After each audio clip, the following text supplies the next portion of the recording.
I read an article the other day about how stripping in the metaverse is a really high-paying job, and it's these dudes dancing. I'd be all over that at 18. But like, do you know what I mean? Like, it's dudes dancing in the metaverse who are making money online. You want to see Max get fired up? Dude. His arch nemesis is Elon Musk. My arch nemesis is not Elon Musk. I think you're insecure because you think I have a crush on him, which I kind of do, honestly. No. But not like in a sexual way. It's in like a fascination way. Like, I'm fascinated with his brain and how his brain works. Similar to like, your brain. Fascinated with how his penis works. Sometimes Fucking gets all these people pregnant. Elon's going to go down as the worst dad ever. I'm just calling it right now. Why do you care? He's not. That's not his mission. This life. His mission isn't to be a great dad. His mission is like save the planet. Okay. Stop having kids. I'm not here to talk about what kind of dad he is. Like, who am I to judge? I don't know his personal life. But I am here to talk about him saying yesterday on Twitter that he is back in the game to purchase Twitter. And it was kind of interesting because he posted this poll trying to say, like, calling a truce or whatever between Ukraine and Russia. And, like, do you kind of agree? And he got attacked by, like, 500,000 Twitter bots. And it just makes for, like, an interesting conversation with, like, whether you agree or disagree about the war thing. And that's kind of irrelevant to what we're talking about. What we're talking about is how many bots are on social media platforms poking people and influencing people and creating narratives around different current events or things that are going on in the world that are causing like real effects on real people based off of opinions, how they vote, what they're passionate about, fighting with other people online. And I personally would love to see him buy Twitter and eliminate all the bots and let it go back to. I mean, I won't use it. Like, I don't really like Twitter. It's not my thing. But like, I think that if we can stop some of the, what would it be, like propaganda? What would you even call that? Like the bots that are coming on and like influencing the way people are thinking and behaving based off of their own internal like narrative, whoever is like doing those bots and organizing those bots, which I don't know who that would be, but yeah, I mean, I think it's a much ado about nothing. What? I mean, I think that it's pointless. It's absolutely pointless. I think people fail to realize that we currently and have been living in a mixed reality society. Ooh, now he's getting spiritual. I like it. No, I mean like that. Let's dive in. No, I'm just saying like. There have always We're been, caught in two different dimensions. Not like the that. third and the fifth. Okay, let's just start breaking it down. No, I'm not quite there yet. But no, I mean, it's like the whole bot thing. It's just like how many like we have this false sense of reality. I feel like where we don't understand these tools that we've created. We don't understand them. Like it's kind of like fire. Do you realize how long it probably took between when fire was like first discovered to when that we knew like down at like the molecular level like what caused it and how it could be harnessed and contained? Probably like thousands and thousands of years. What's the connection? Right? I'm just saying the same thing with this tool. Like this technology is a tool. It's going to take tens of thousands of years until we realize what it is we've actually done. We're so early to all of this, and I think people don't really have an appreciation for that. One. Like, and when you look at like, what's to say that half of the creators aren't real? Like, what's to say that video you showed me of that guy talking, he's a real person? Do you realize how easy that is to fake someone talking into a camera with putting two faces together in virtual reality? And how, I mean, I read an article the other day about how stripping in the metaverse is a really high paying job. And it's these dudes dancing. I'd be all over that at 18. But like, do you know what I mean? Like, it's dudes dancing in the metaverse who are making money online.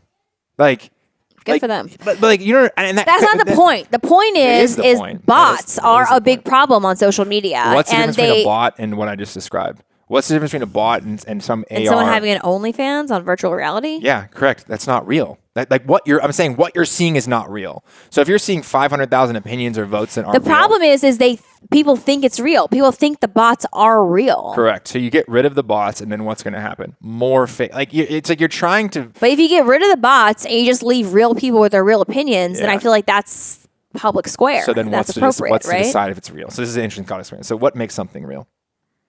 Well, if it's a computer. No. How would you know if they're real? I'm saying you got rid of all the bots, and then someone's tweeting out these opinions. How do you know if that opinion was had by a human? What's the threshold for realness?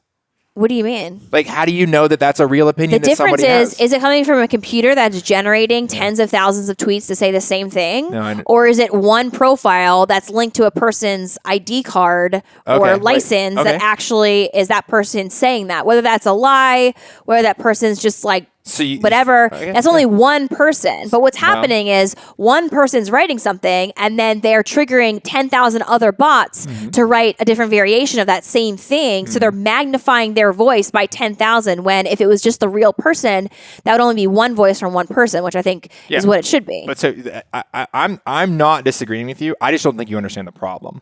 So let's just continue this line of logic then. So what makes it real? If I have a scanned copy of your government-issued ID? And that's how you get a Facebook account. You can only get a Facebook account if you turn in your ID now.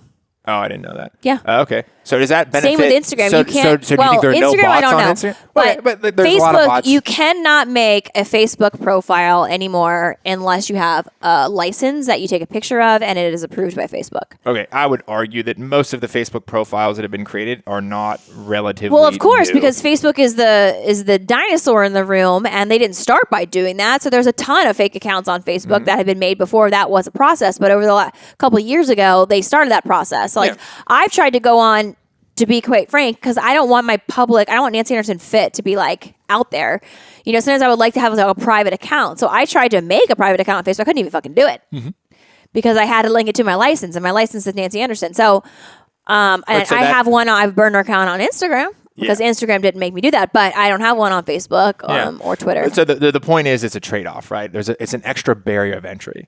Anyone can get on TikTok. There's no sort of anything. Yeah, I mean, no one. I mean, that's like saying that like voting is always going to be 100% correct. No, there's always going to be some form of voter fraud or like whatever. You're never going to bring it down 100% to like zero. But like, what's a tolerable range? Right now, I think the bots is not at a tolerable range. So I think it would be influential. I mean, I think it would be helpful to have that regulated in some way. Same thing when Instagram used to not do sponsored ads. You could just claim that you are using a Canon DSLR and it was the best camera you ever used, and Canon could be paying you $5,000 on the side. You never had to tell your viewers that.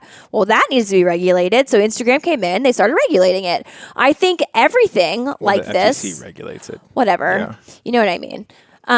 I think this also like needs to be regulated in some way. There's a tolerable bandwidth of fraud or votes or bots, but like when it gets to be an astronomical amount that's causing huge influential pull over real people and what they're doing with like either their wallets or their opinions or their votes or whatever, then all right, maybe we need to regulate this a little bit. I don't know. Yeah, but it does. I think that what we're not getting on the thought experiment is that there's no what's the trade-off, right? Let's just say it's a government ID, right? People are just going to falsify right now. Two-factor authentication, right? So it slows people down. It does. It's like when you use fake IDs and they started using the blue light. All of a sudden, a lot of people couldn't use their fake IDs anymore. You know, I could because I had the hookup. You know what I'm saying? And I have the blue light. I got passed, but a lot of people all of a sudden couldn't go to clubs anymore. Same thing. I mean, you get more technology or more regulation, and it cuts down on the fake IDs. I mean, I think that's just wrong. You know, that's wrong. That's wrong. It's not. It does cut down on it. It makes it more difficult, so it raises the barrier or the fence to get over, and people give up. They're like, oh fuck it, I can't because now they asked for this. I'm not even. I mean, same. I'm living proof of that with Facebook. I said, well, fuck it, I'm just not even going to make a Facebook account for that's like a burner account because I don't even have an ID, and how am I going to fake this? Fuck it, I'll just go to Instagram and do it. Whatever. Mm-hmm. It would lower it. It would. Yeah, but it would also deter people. But it doesn't lower the propensity for people skirting the system. So it does two things. It gets fewer people out, fewer people in who want to get in, who don't do that friction, and the people who are cheating the system are still going to cheat the system. Like they'll come up with better fake IDs. They'll come up with better burner accounts. You're saying the same thing that I'm saying. I'm saying that people there would still be some sort of fraud or bots or whatever, but bringing it down to a more tolerable level where it's not 500,000 bots attacking Elon because he talked about the war. Yeah, but what I'm trying to explain, maybe not so eloquently, definitely is not that's a trade-off, right? That trade-off requires two things. It requires more friction to get on the platform, which is a bad thing, and it requires more data for the tech companies to have about you. My computer's going to die. Hold on. So we're not... Oh, yeah, go for it. I mean, we're not living in a time where like the broader consensus is, hey, you know what we should do? We should let these companies track us more. You know what I mean? Like that. Like, so I mean, I like being tracked. I always allow app to track, serve me the ads I want, please. I'm all on board. You can track me. I don't know. It doesn't bother me. I'm not going to hide. Yeah. I like getting served ads that I need. If I'm talking about, like the other day, I was talking to Bree about, okay, we're in this Airbnb. It's not an Airbnb. It's our guest house or whatever, but it smells like an Airbnb and I don't like it. And I started talking about it to Bree. I'm like, we got to do something about this, like smell in here. Can you look up like non-toxic, like some sort of like air fresheners or whatever? Guess who started getting served ads about plug-in non-toxic air fresheners? Your girl. Immediately. I mean, like 20 minutes after. TikTok and Instagram. And I was like, Pura, this is great. And then she texts me the same exact thing that I saw that was getting served on TikTok or Instagram about Pura. Guess what I bought? I bought Pura. Did we buy it? Yeah. Did we buy it? I mean, thank you. You made my life easier, you know? I don't know. I don't think it's as... I think people, again, with the fear porn, you get all scared that they're like going to come like, I don't know, steal your fucking... But your fear porn is with the bots, though. It's just misplacing it the other way. No, I'm not scared or fearful. Like, I don't give a fuck if the bots end up whatever, fine. But I'm saying... I think that would be a good move for Elon to come in and clean it up a little bit. That's what I'm saying. I'm saying I think it would be a positive step forward. How far forward? I don't know. But like, I do think it'd be worth trying. Let's give it a shot. Sure. And see if it improves all the fucking hate that we have on the internet of people disagreeing with each other. When really, when you probably got down to the root issues, you guys have a lot in common and you're fucking threatening each other online. It's like ridiculous. But you know what I mean? Yeah, bots aren't the source of that though. But bots do cause a problem. Like, yeah, we know. So my position isn't that bots are good. Yeah. Like that's not like I agree that we should, but you know, what's next is something that's going to be a bot that is hard to, because like the thing right now is the bots are, I think that what people struggle with is the bots are so overt. Like you look at comments on like they're getting Business better. Insider, they're getting better. And it's like everyone talking about their crypto scam. like so it's very in your face, and the bots, and so to my thing is like, and here's kind of my opinion on the topic, is that by allowing the bots to kind of have like carte blanche, if you will, it allows them to be relatively unsophisticated. So you can pinpoint them very easily. Right. You can ID them, and they're not forced to be more sophisticated. And I just think, but the whole like Twitter thing is like, it's not going to help the platform. I think that like, it's the whole thing is just so bogus. Like to me, Elon's just exhibiting that he's failing forward with all this stuff. Like if you're like, oh, going to Mars and like, just be consistent. My thing is like, Elon. just be consistent with Elon. Oh my God, it's wild. Like if you're like, I just put him, Bezos, I just put like Bezos guys in like totally separate fucking categories. Like Elon is like riding Bezos this hype cycle. And Elon in separate categories? 100% separate categories, yeah. Gates, all those guys in entirely separate categories in terms of Elon, yeah. Yeah. I mean, they develop actual products that people use and networks and stuff. Like, if you're like, oh, I shipped 1 million cars, that's pretty amazing. One, it's amazing. But like, you didn't like...